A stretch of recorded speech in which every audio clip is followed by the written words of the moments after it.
जय हिंद साथियों। सेना भर्ती रैलियों को लेकर जो हालात अभी देश में बने हुए हैं उसे देखते हुए सब कुछ समझ से बाहर है। सेना भर्ती रैलियां समय पर नहीं होने को लेकर गुस्साए युवाओं द्वारा पूर्व में देश के अलग अलग राज्यों में किए गए विरोध प्रदर्शनों के बाद सेना भर्तियों को लेकर ऑनलाइन आवेदन तो करवा लिए गए, लेकिन अब जैसे ही देश के अलग अलग राज्यों में इन सेना भर्तियों को कराने की तिथियां नजदीक आ रही हैं, वैसे ही इन सेना भर्तियों को पोस्टपोन किया जा रहा है। हाल ही में उत्तर प्रदेश के वाराणसी में होने वाली सेना भर्ती को भी पोस्टपोन किया गया और अब तिरुचिपल्ली व अहमदनगर सेना भर्ती रैली को पोस्टपोन कर दिया गया है। तमिलनाडु राज्य के तिरुचिपल्ला सेना भर्ती कार्यालय की ओर से अरिंगर अन्ना स्पोर्ट्स स्टेडियम नागरकोइल कन्याकुमारी में 15 से 30 सितंबर तक सेना भर्ती रैली कराई जानी थी।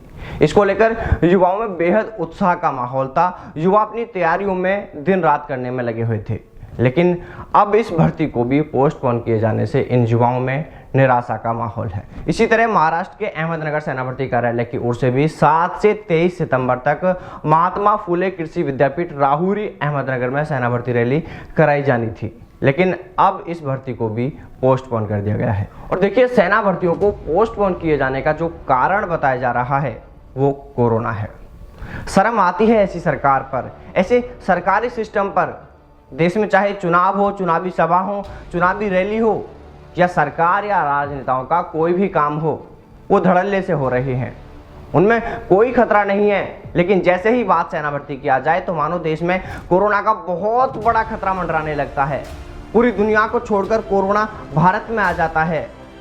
सवाल ये है कि जब दूसरे कार्यों को करवाया जा सकता है तो क्या उसी तरह सेना भर्ती नहीं कराई जा सकती? और सेना भर्ती क्या करवाई नहीं गई? अभी हाल ही में अजमेर में सेना भर्ती हुई थी ना, वहां तो कोई ब्लास्ट नहीं हुआ कोरोना का, वहां तो कोई ब्लास्ट नहीं हुआ कोरोना का। अभी देश के अलग अलग राज्यों में चुनाव आदि कार्य किए गए और होने वाले हैं।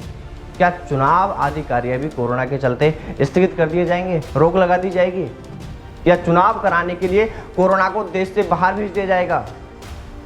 देखिए, हम सिर्फ सरकारों से इतना कहना चाहते हैं कि अगर आपने सेना भर्ती की तैयारी करने वाले युवाओं की पीड़ा को, उनकी समस्या को, उनके आर्थिक हालातों को हमारी तरह समझा होता तो शायद उनके साथ यह खिलवाड़ नहीं किया जा रहा होता।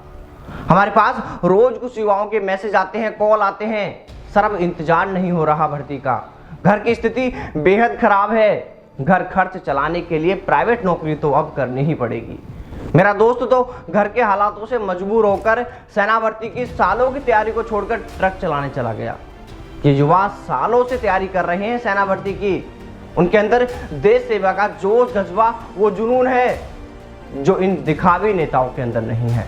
इसलिए सेना मुख्यालय, रक्षा मंत्रालय व सभी राज्य सरकारों और जिला कलेक्टरों से हम हाथ जोड़कर निवेदन करते हैं कि इन युवाओं की पीड़ा को समझते हुए, उनके भविष्य को देखते हुए सेना भर्ती जल्द से जल्द कराएं। हम फिर कह देते हैं कि यदि कोरोना के चलते वास्तव में सेना भर्तियों को लेकर कुछ खतरा है तो आप इन युवाओं के ऑनलाइन आवेदन तो कम से कम शुरू करवा दीजिए, ताकि ये ओवर एज होने से बच जाएं।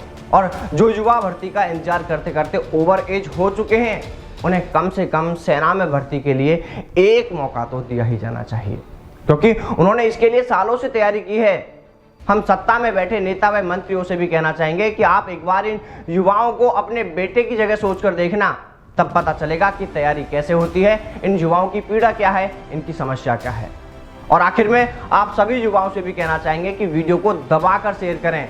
सत्ता में बैठे हर नेता मंत्री तक यह वीडियो जाना चाहिए, यहाँ तक कि प्रधानमंत्री व रक्षा मंत्रालय को भी हमारी आवाज़ सुनाई देनी चाहिए, ताकि उन्हें आपकी समस्या के बारे में पता चल सके और आपके हितों को देखते हुए कोई समाधान निकाला जा सके। तो चलिए साथियों, फिर मुलाकात करते हैं आपसे सेना भर्ती से जुड़ी किसी नई अपडेट के साथ। तब तक सावधान रहें, दलालों से दूर रहें, अपना और अपनों का ख्याल रखें। जय हिंद, जय भारत, वंदे मातरम।